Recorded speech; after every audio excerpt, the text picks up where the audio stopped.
咪啊，我得20歲，今年先讀完 Year 2，嫁人會唔會太早啊？喺巴基斯坦呢啲嘢係好常見嘅啫，根本就冇人會覺得有問題嘅。咁阿咩啊？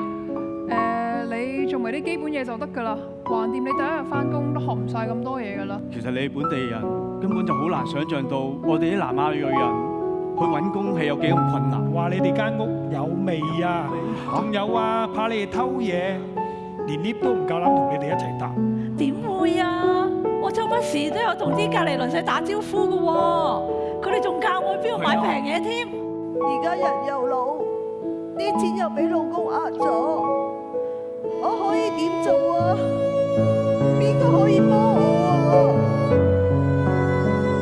我哋究竟點樣先可以真正嘅幫助到佢？救下我